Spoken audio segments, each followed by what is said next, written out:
Hello Indie Game fan, I have a bunch of games that just got release dates as well as some exciting new reveals in this video, so let's begin with Last Vanguard, a Metroidvania with a focus on ranged combat that looks decent despite the clear Hollow Knight influence, who I believe this is their second attempt at Kickstarter since they cancelled the first before time was up, so here's wishing them all the best.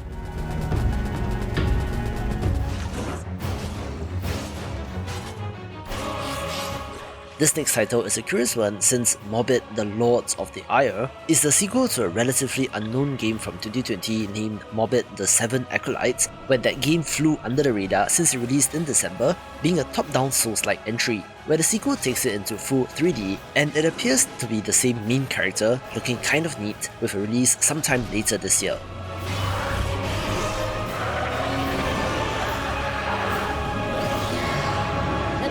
Is coming in fast today. This video is brought to you by Blooming Business Casino, an adorable looking tycoon game where you are running a casino for anthropomorphic animals in a time period and setting described as retro Vegas, so it's not exactly its modern day equivalent, but is of a different time.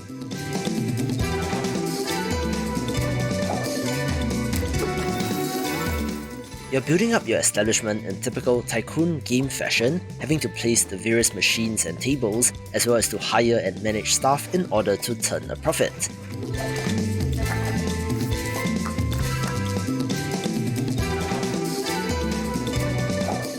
There are different types of customers to contend with, each having their own unique characteristics, so it looks to nail all the aspects that makes a game like this great, so wishlist the game if interested, where they are releasing a new public demo on February the 15th, so do check that out as well.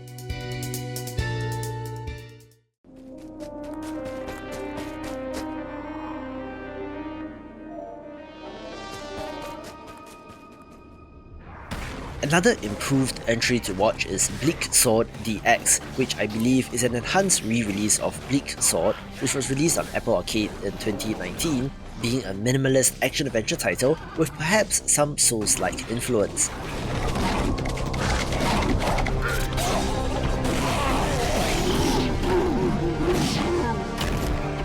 Me being me, of course I love the pixel art despite the lo-fi look, where the action looks awesome, complemented by the color palette which is primarily red, white, black and grey. This is also being published by Devolver, so of course the quality should be there.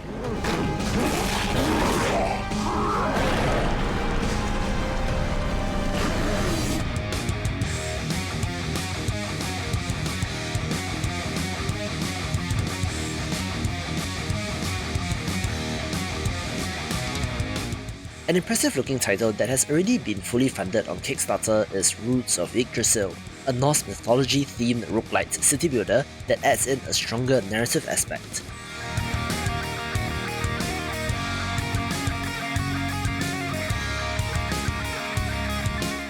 This has you placing buildings on procedurally generated islands to escape a purple corruption known as the Dark Void, with the main goal being to rebuild the world tree.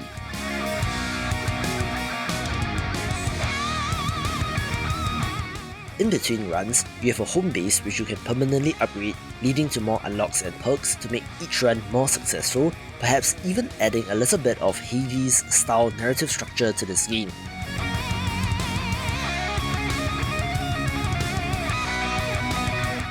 Also of interest is that it comes to us from Mana Void Entertainment, who also made the underrated Rainbow Billy The Curse of the Leviathan, so it's good to see them working on their next project.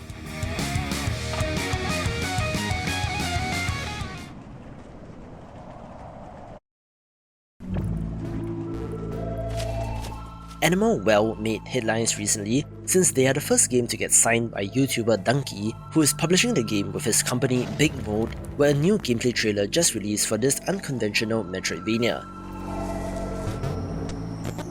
It is a pixel art title where you play as this blob thing, delving into what I assume to be the titular Animal Well to explore and unveil its secrets, where the most interesting part to me is that there doesn't appear to be conventional combat, where it is perhaps more like Rain World in that sense, being more platforming and puzzle focused and still looks intriguing.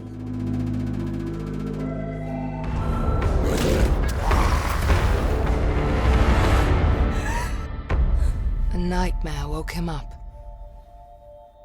Frightened by his mother's bedtime story, he searched for his sister's comfort.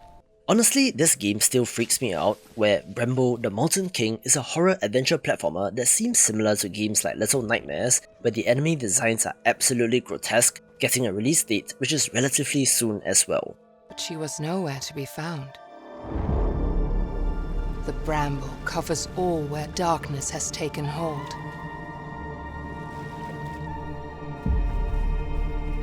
Follow the light. You will find what you are searching for within the mountain.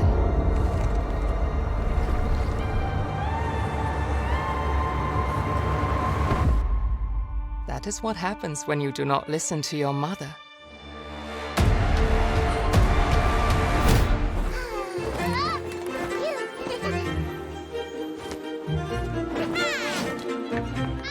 Holy Mika and the Witch's Mountain launched its Kickstarter campaign a couple of days ago, and it has already raised more than 10 times its target, to the tune of almost $500,000, where the developer has done a wonderful job on Twitter showcasing the game, so it's no surprise how well this has done.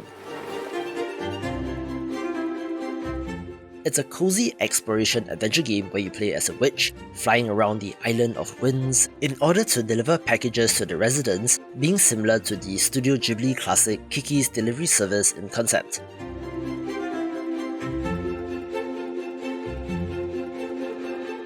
In fact, if you are an aspiring game developer, I think that you can look at Ghibli movies and try to capture some of that same magic in your games. For example, how cool would it be to have a Princess Mononoke or Howl's Moving Castle type theme, maybe not beat for beat, but similarly inspired in concept.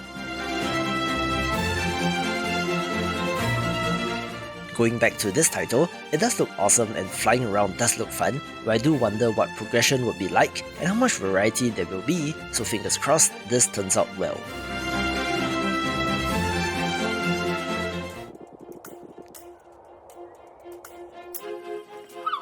Alright, so in any other video, Sea of Stars would have come in the number 1 spot, since this is one of my most anticipated games of the year and it does look awesome, but it did get a primetime showcase during the most recent Nintendo Direct, so chances are you have seen it. So let's get the main thing out of the way. They did confirm a release date for August, so if they do meet that date, it does look like a Game of the Year contender.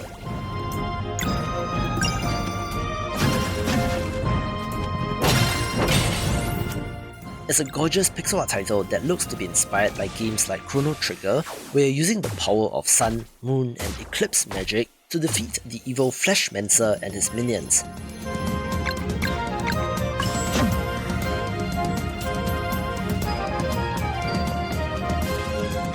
It is, of course, from the developers of The Messenger, which is great, so to see them switch genres is interesting, where curiously, they are self-publishing and are not relying on Devolver this time around, but I do think that they have enough of a reputation to warrant this move.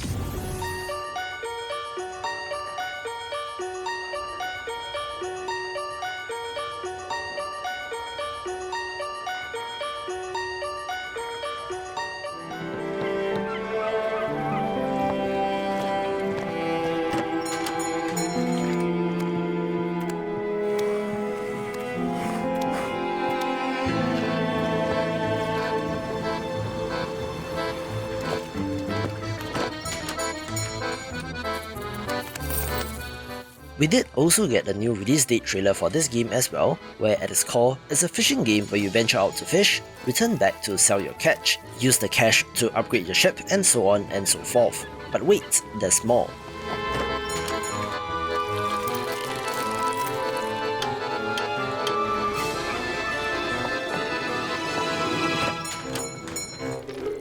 Of course, a simple fishing game, while intriguing on its own, doesn't warrant a number 1 spot, where this has you dredging up secrets buried beneath the ocean of the eldritch horror variety, making Dredge a title of interest, where its demo has previewed extremely well and could be in the running for Game of the Year as well. We can see my 2022 picks in this video.